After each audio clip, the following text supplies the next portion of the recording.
que não importa a religião ou filosofia que uma pessoa adote, Deus ama essa pessoa incondicionalmente. Seja um cristão, seja um budista, seja um espírita, seja um feiticeiro, seja um macumbeiro, seja um ateu, não importa. Deus ama todas as pessoas incondicionalmente.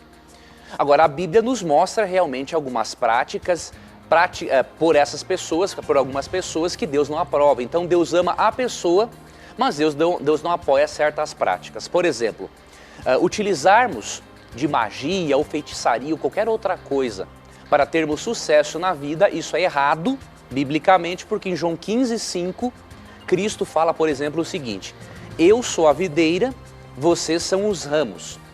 Se alguém permanecer em mim e eu nele, esse dará muito fruto, pois sem mim vocês não podem fazer coisa alguma. Então a Bíblia diz que o segredo do sucesso é nós estarmos ligados a Cristo, assim como um ramo está ligado a uma videira. Então esse é o posicionamento bíblico. Para nós sabermos se a feitiçaria ou outras práticas espiritualistas são de Deus ou não, temos que recorrer aos textos bíblicos que falam diretamente sobre isso. Mas é importante primeiro termos em mente que, de acordo com a Bíblia, só existem dois poderes neste mundo: o poder do bem e o poder do mal. Deus e o diabo.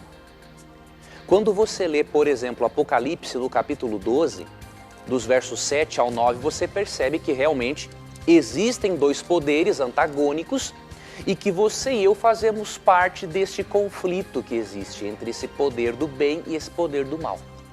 Então aqui é dito o seguinte: houve então uma guerra nos céus.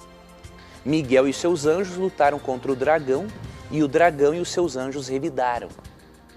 Mas estes não foram suficientemente fortes, e assim perderam o seu lugar nos céus. O grande dragão foi lançado fora.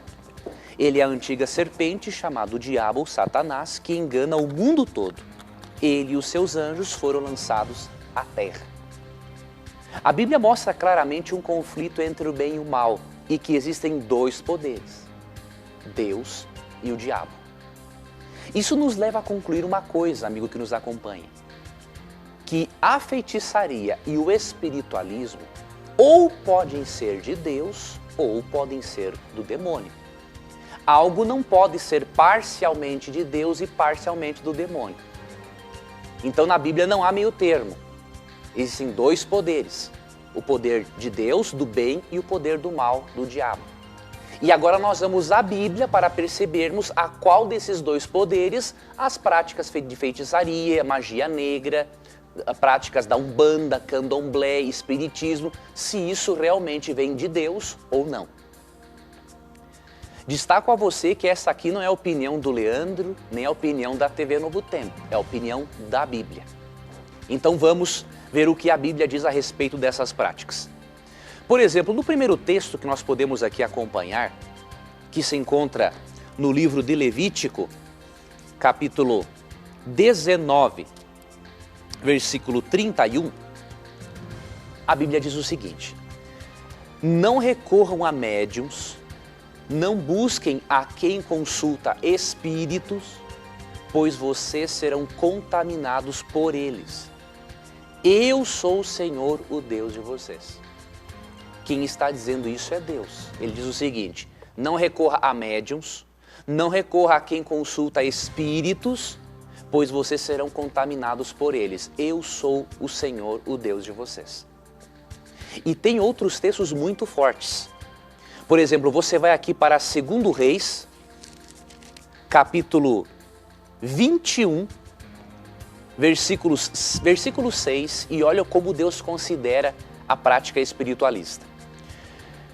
Falando aqui do rei Manassés, diz o seguinte: chegou a queimar o próprio filho em sacrifício, praticou feitiçaria e adivinhação e recorreu a médiuns e a quem consultava espíritos.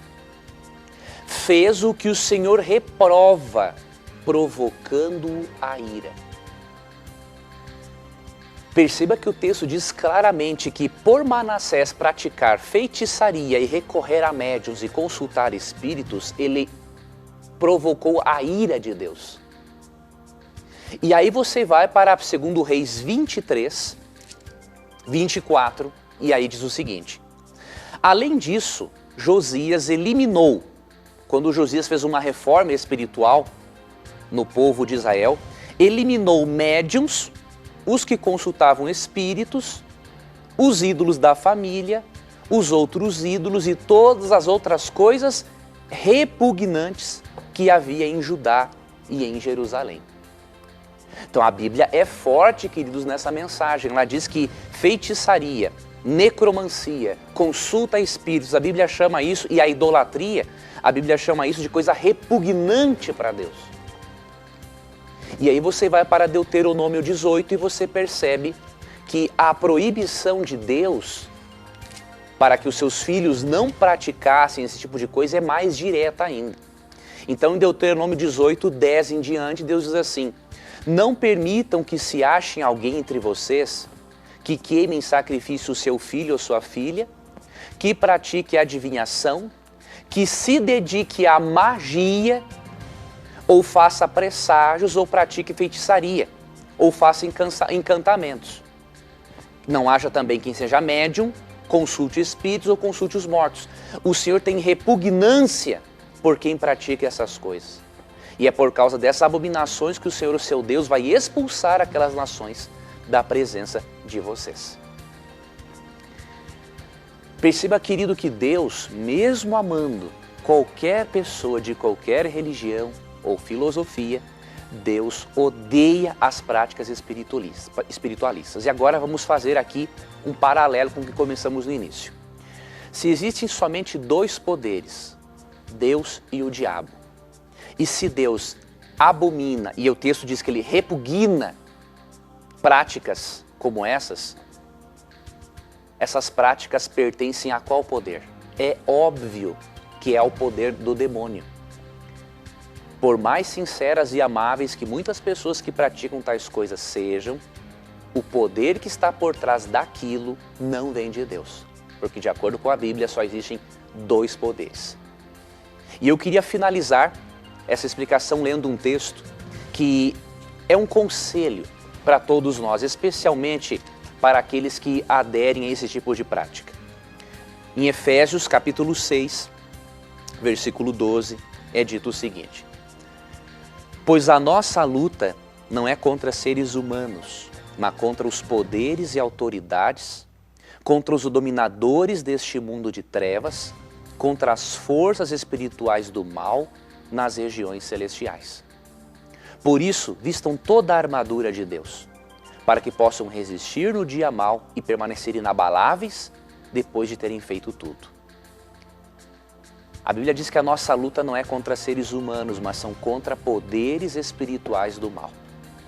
Se você um dia praticou isso, não se preocupe, porque você estando com Cristo, nenhum poder do mal pode tocar um fio de cabelo seu. Agora, o segredo para nós permanecermos sobre a proteção de Deus é aceitarmos o que a Bíblia diz a respeito do assunto, termos o coração aberto e seguirmos o conselho de Tiago capítulo 4, verso 7, que diz assim: portanto, submetam-se a Deus, resistam ao diabo e ele fugirá de vocês.